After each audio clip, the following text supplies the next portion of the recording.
We have more details on Trump's pardon process, and it is as chaotic and insane as you probably were led to believe. So bad, in fact, that even on the inside, his handlers, or what passes for his handlers, are trying to get a handle on it at this point. Susie Wiles specifically is trying to stop some of these insanely corrupt pardons from happening, or at least that's what this story from Notice is saying.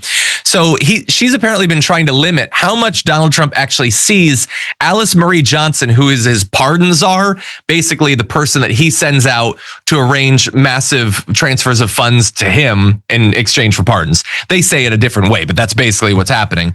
So apparently Alice Marie Johnson was set to bring her latest list of pardon recommendations to Trump in a meeting just before Christmas of last year.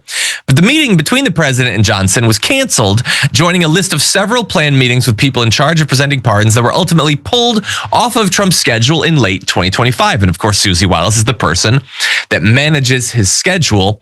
She apparently is getting concerned about some of these pardons and how they're playing. We have talked about many of them over the course of this past year. I think it's one of the most like deservedly, but not focused on stories of last year. Like, pardons have been given out in a corrupt way for a very long time. That's not new, but nowhere near the scale or severity. Not only the January 6th releasing all these violent felons to go out there and then, steal from people, sexually assault kids and stuff like that. And that continues to happen to this day. But all of the wealthy people who literally are just paying him $1 million and then getting a pardon, that should be focused on more. Susie Wiles apparently is trying to protect him from the negative ramifications of that. And I don't know how successful it's going to be. If we jump ahead to graphic 4, one source said at this point, Trump really doesn't give a crap about public reactions to his pardons. And yeah, I think that's pretty clear at this point that he's not worried about the negative reactions of that. But that said, there is some action in Congress to try to put a limit on this. Democrats want to limit the use of the pardon power, and they've got one Republican who signed on for it.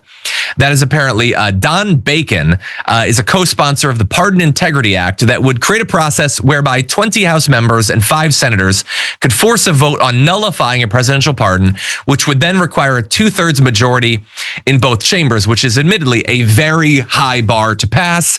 It also almost certainly would be knocked down as unconstitutional by the Supreme Court, but I think it's probably not a bad idea considering how abused that power has been over the past year.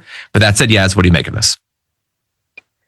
Yeah, I'm sure that there are some instances where the presidential pardon could and would be used for, the benefit of the greater good. But for every good or deserved pardon that we have in this country, we seem to get 100 Trump pardons. And so at this point, I'm wondering, do we just need to get rid of the whole thing, scrap it, get rid of it, rebuild from the ground up? And, the quote about how he doesn't care about public opinion and reactions, that is so telling, because I often wonder, and I think I've mused about it on this show or other shows, why does he care? The polling is going down, right? We know he doesn't like to lose. We know that. But the polling, he's already in office, right? He can already do whatever it is that he wants to do. He rules by executive order. He does all kinds of things. The people protest, and all they do is they try to quell the protesting, or they try to swing the media narrative and distract people so that they forget about it and move on. And that has been working extremely well for them for this entire administration for the last 10 years. Even when he was out of office, they have been doing the same thing. They've been flooding the zone, and we keep falling for it because, especially, on a show like this one, we kind of are in a hard position, right? We have to cover the things that the president is saying and doing, but at the same time, we know that that's not the real story. We know that a lot of it is culture war stuff. We know that a lot of it is him just doing whatever he wants to benefit the people that he wants to benefit. And in this case, it is, people that have been supporting him for a long time, the people who stormed the Capitol on January 6th. A lot of those guys now are working for ICE, and then that direct pipeline is no mistake. That didn't happen by accident. A lot of that was very deliberate. And Trump, he needs to build up a base of people who still support him in various aspects of government and society and entertainment.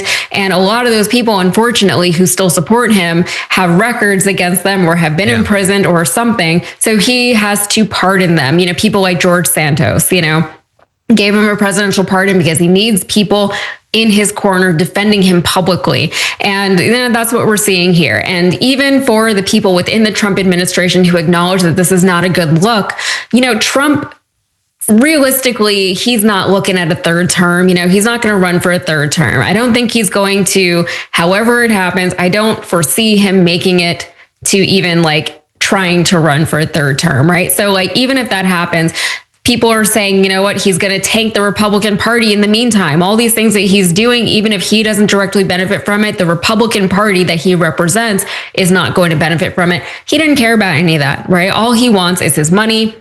He wants his kids to have money so that he can have a legacy to leave behind, so he can go down in history as whoever he wants to go down in history as. But as far as the Republican Party, he's done a lot of things, and we're going to talk about some of those things later on in the show, that does not benefit the Republican Party, because he doesn't understand politics, or he doesn't care to. All he cares about is his money. Yeah. Yeah, no, 100%. And I definitely think there needs to be major reforms, because this is absolutely insane. I had honestly forgotten that he pardoned George Santos. That's insane. That's an insane thing to do, considering what George Santos did. It was news for an hour and a half. And let me just briefly mention this before we move on to our final story of this segment. I'm not a lawyer or whatever, so I'm probably talking out my ass. I don't understand anything. So he's allowed legally to pardon a person, right? That's his power. So he can't get in trouble for that. But he was bribed to do it. And the way I understand bribery is that you can suffer major consequences for accepting a bribe, not because the thing you did for the bribe is illegal. Tom Homan accepted a bribe in exchange for giving contracts out. He can give contracts out. That doesn't become illegal. It's the bribe influencing him doing something he has the power to do. So if Trump accepted bribes to do something he is legally and constitutionally allowed to do, can he not suffer consequences for that? Isn't that literally how bribery works? I mean, it's very explicit, the bribes that he accepted for some of these. So are the SCOTUS going to say that this is just that immunity that he's got or whatever? In which case, why doesn't he literally accept the bribes on camera? They could just shower him with money. They could make it rain on him at that point. They seem to want to hide it, implying that they think there are negative consequences that could come about if it was to be discussed. So I think it's something to be looked into potentially. Let's get legal on it or something. With the cost of everything going up, here at TYT, we're always trying to help you guys out and save you some money. Your cell phone bill is the last place you should be getting ripped off. But if you're with Verizon or AT&T, chances are you're way overpaying for the plan you're on. That's why TYT is teaming up with Noble Mobile, the only cell phone plan that pays you to use your phone less. With their Noble plan, get unlimited data for only $50 a month. But the real game changer is the cash back you get for your unused data. The less data you use, the more cash back you get. It's a win-win. Stop letting big wireless rip you off. Choose a company that aligns with your values and isn't trying to milk you for every last cent. And by switching to Noble, you're directly supporting TYT in our mission of bringing you honest, independent news. So give Noble a try and make the switch today. Scan the QR code on the screen now or visit go.tyt.com/plan. That's go.tyt.com/plan. If you enjoyed that, then make sure that you never miss another video by subscribing. And if you want a little more, consider hitting the join button and becoming a member. So you're probably wondering, why would I do that? Well, when you do that, you get access to bonus content that I make every single week, and it's a lot of fun. You get custom emojis and more. If you join at tier 3, by the way, you even get access to a monthly member hangout with myself. And you'll get all that going forward, but you'll also unlock years of the back catalog that is literally 100 or more bonus clips and top 10 lists and debates and more. So what are you waiting